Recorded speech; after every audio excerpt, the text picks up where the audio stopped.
Hello! As promised, as I said, if I watch a movie, I'm going to review it. So, the next movie that I saw in theaters was actually Puss in Boots: The Last Wish. The last one came out, I believe, in 2011, and now this one's just coming out. And honestly, like, it was so much better than I thought it was going to be. Like, this movie really surprised me. And if you saw it, let me know what you thought of it down in the comments below. This will be a spoiler-filled review because I feel like the movie has been out long enough now that we can actually talk about spoilers. So anyway, without further ado, shall we begin?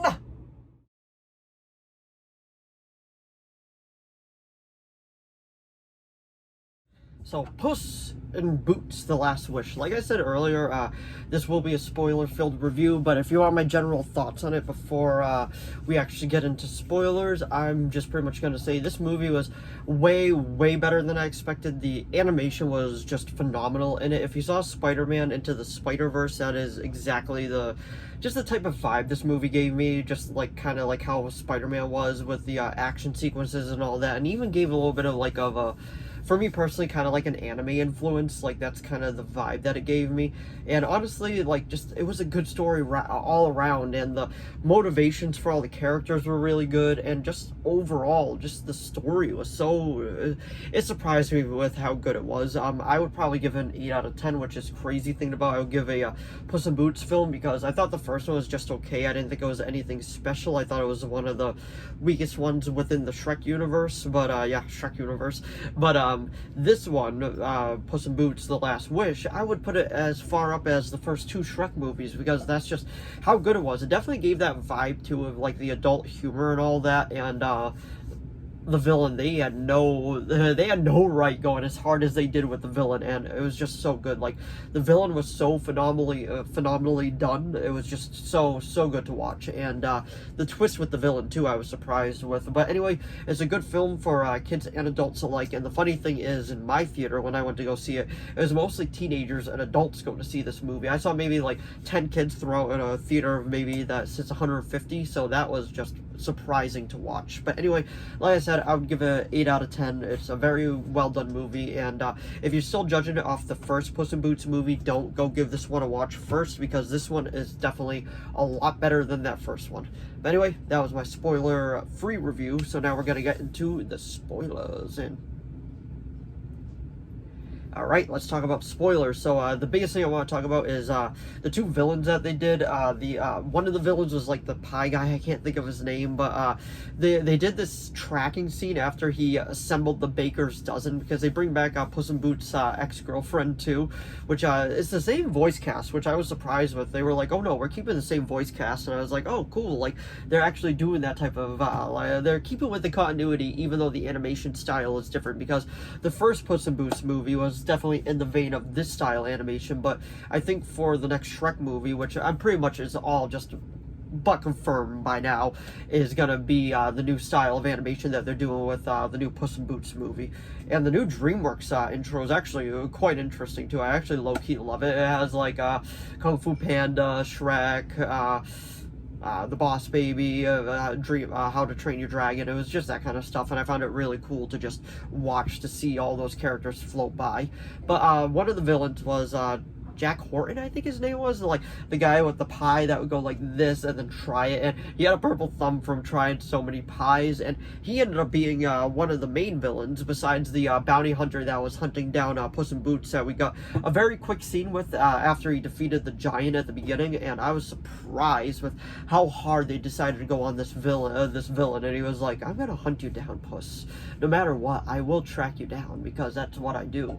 And I was like, okay, like, why are they going so hard on this villain? And like, he was honestly up there with some of the best DreamWorks villains, in my opinion, from what I've seen, because I've only seen the first How to Train Your Dragon. Yes, I know, I gotta see 2 and 3. I own both of them, I just haven't watched them yet. So once I do, there will be a review video out for them, because like I said, every movie that I'm gonna see this year, theater or at home, I'm gonna be doing a review video for. But like I was saying, Jack Horton is the villain, and the way that they go about like the tracking scene after he assembles the baker's dozen, because they're all after this map that grants you this one wish, so it's almost kind of like a MacGuffin film, because it's just a globe-trotting adventure.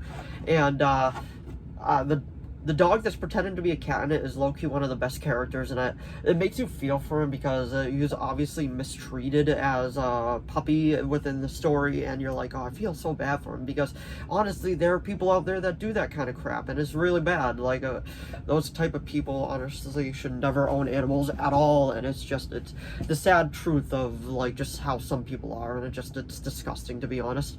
But anyway, we're actually like going on the globe-trotting adventure, and they introduced Jiminy Cricket because Jack Horton has a thing. I think it's Jack Horton has like the Mary Poppins bag, and Jiminy Cricket comes out and he's like, "You're not a good person at all." Like, yeah, you're just figuring that out now, idiot.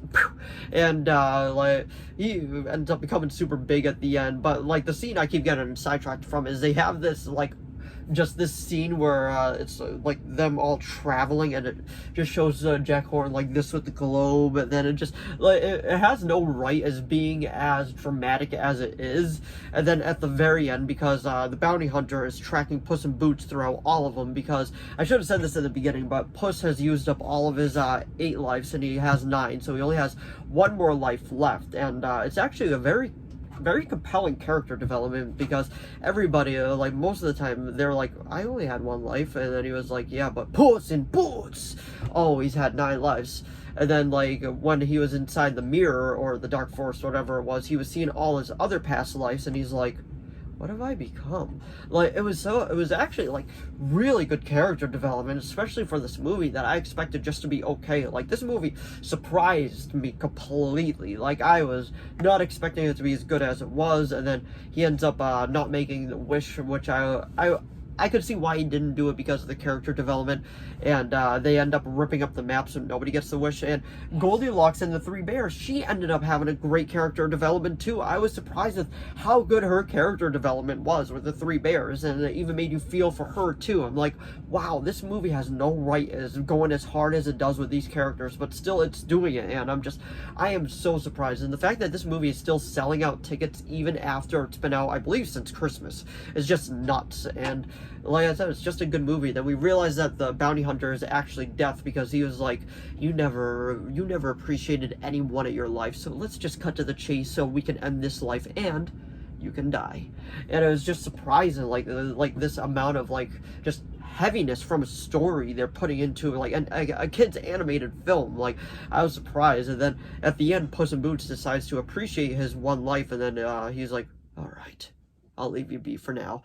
And then he ends up leaving. He's like, you know, I'll see you again. And he's like, yeah, I know. And he's like, live your life well, Puss. And then he walks away because he realized that he actually got to he's going to appreciate his life now. He's not taking any one of the lives for granted anymore, even though he only has that 1 left. So I thought that was very, very well done character development. It was just, the movie surprised me with how well it was.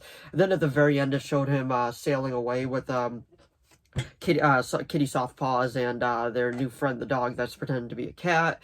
I can't remember what they called him, but at the end he was like, it's time to go see some old friends, and then it said far, far away, and then everybody in the theater just freaked out because everybody wants another Shrek movie, and I think we're finally gonna get it, but I think it's gonna be in the style of this animation personally. But anyway, that was my review of Puss in Boots: The Last Wish. As I said, it has no right being as good as it is. It's just a well done movie. It's honestly one of the best animated films I've seen in a long time, and I never thought I would say this about that movie. But anyway, this is Puss in Boots: The Last Wish.